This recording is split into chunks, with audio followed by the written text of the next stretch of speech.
Welcome back, children. In our previous video, we have learned the definition of permutation. That permutation is arrangement of the given article or objects, and order does matter here. We have also read that permutation questions can be done by two ways.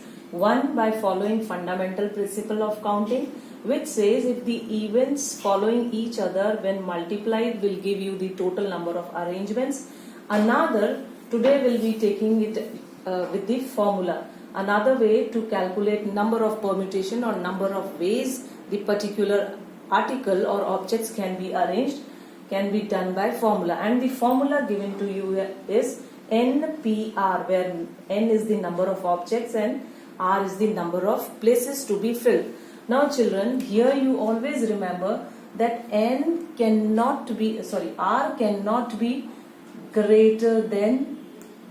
cannot be greater than N. That means R is always less than N, or simply in other words I can say N will always be greater or equal to R. That means if you are taking say number of elements as 8, then your R will always be less than this 8. Either you can have it 5 or 4 or 3, or yes, you can have it like 8p8, but your R will never exceed N. So here we have the general formula as NPR. Before going on the expansion of this NPR, I would like to introduce a new term, which is factorial. And factorial denotion is exclamatory mark, or you can say this is your factorial. If you want to write it, you can write it as factorial 7, or you can write factorial 7. Now, what this factorial means and how we can expand it. Children, this factorial means you have to do backward counting till 1. So here if you want to expand this factorial 7, you will be taking it as 7 into 6 into 5 into 4 into 3 into 2 into 1. It's always not necessary that you have to always move till 1. I can stop in between also. Let's suppose if I just want to expand it till 5, then here I will be writing it as factorial 4. Let's suppose it is factorial 7 by factorial 4. Then I have expanded the numerator and the denominator, it is factorial 4. So factorial 4 and factorial 4 gone. So I am left with just 7 into 6 into 5. You multiply them and you get the answer. This is 210. So it is not always necessary to expand it till 1. You can stop wherever you want according to the need. Now children, one more thing. If I want to open factorial n, say what I have told you here, if you want to open any factorial, then you have to move till 1. What if it is given in variable form? If it is given in variable form, then also you need to follow the same procedure. So you will be taking out n, take 1 less than n, so it will be n minus 1. Again take 1 less than n minus 1, it will be n minus 2, n minus 3, and we will go up till 3, 2 and 1.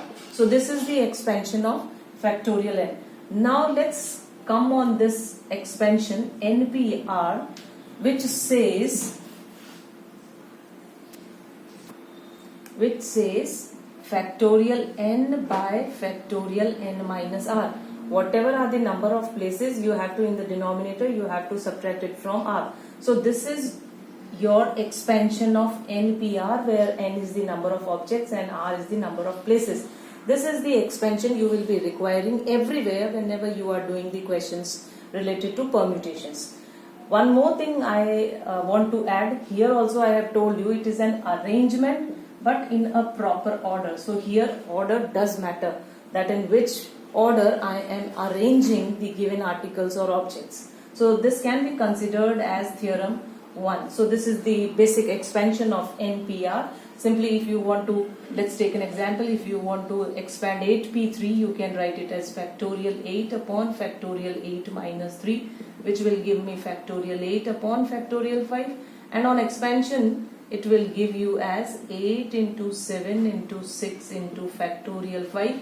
Because in the denominator I have factorial 5, that's why I have stopped till here. So I'll be getting it as 8 into 7 into 6 and the multiplication will give you the answer. Let's come to next theorem, which says if you want to find out the number of arrangements when the digits or when the objects taken are repeated.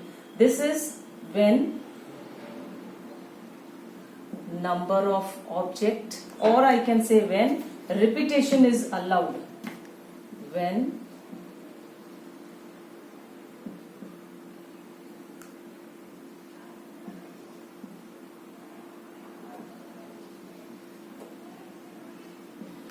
repetition, I'm so sorry, when repetition is allowed. When your repetition is allowed, how you were doing? Let's take an example. Say you are given with 1, 2, 3, 4 numbers and 3 places are to be filled. When repetition is allowed, for this place you have how many choices? 4 choices. For this place again you have 4 choices. For this place again you have 4 choices. That means you are writing it as 4 into 4 into 4, or simply I can write it as 4 raised to power 3. So here what I will be writing, look children, 4 were the number of elements or the articles given to you, and 3 are the number of places you wanted to fill. So when repetition is allowed, you can take it in the formula form as n raised to power r. So this n is the number of elements you are given with, and r is the number of places you want to fill. So this is the formula which says that when repetition is allowed, you can directly use n raised to power r. Now come to the next theorem. Third theorem says if you have say n number of objects to be filled in some places, and if some object is repeating, then it should be written as factorial n upon factorial p. What I want to say you are given with the numbers 1, 2, 1, 3, 4. So here you n number of elements are 1, 2, 3, 4, 5. So your n is 5. And what is this p? This p means the number of times a particular element is repeating. So 1 is repeating and it is repeating 2 times. So here p is 2. So here it will be factorial 5 upon factorial 2. This theorem says if you are given with some elements, say these are n number of elements, and in these elements if certain number, letter or some article is repeating, then how many times the particular number, letter or article is repeating, that you have to write in the denominator. Let's suppose in theorem 4 we take example 1, 2, 1, 3, 3, 4, 3.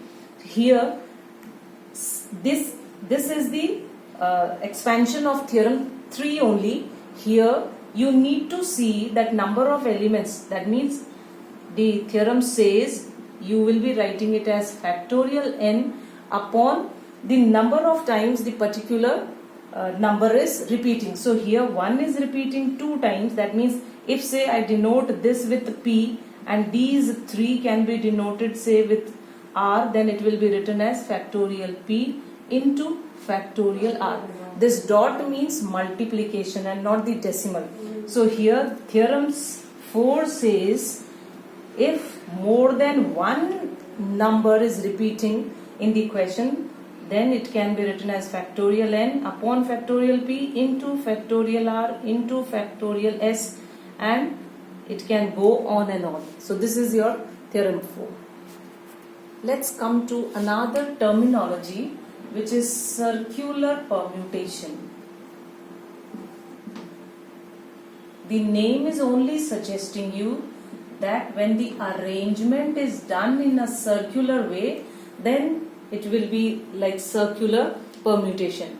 And this theorem says if n number of objects are arranged in a circle and these n numbers can take the position n times without disturbing the arrangement, and if it returns to its original place, then it is said to be a circular permutation. And here your permutation will be given to you as factorial n upon n, which on expansion gives me n minus 1 factorial upon n. So n and n gone, I am getting it as n minus 1.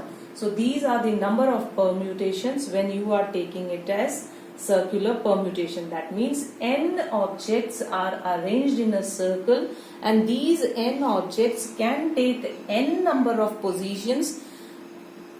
Condition is that they should not be disturbing any of the arrangements, and if it returns to its original place, then the number of permutations can be written as factorial n upon just n, or directly it can be remembered as factorial n minus 1. So these are the important theorem which you have to remember for the questions of permutations, and we will be applying these things in the questions of permutations in the next video.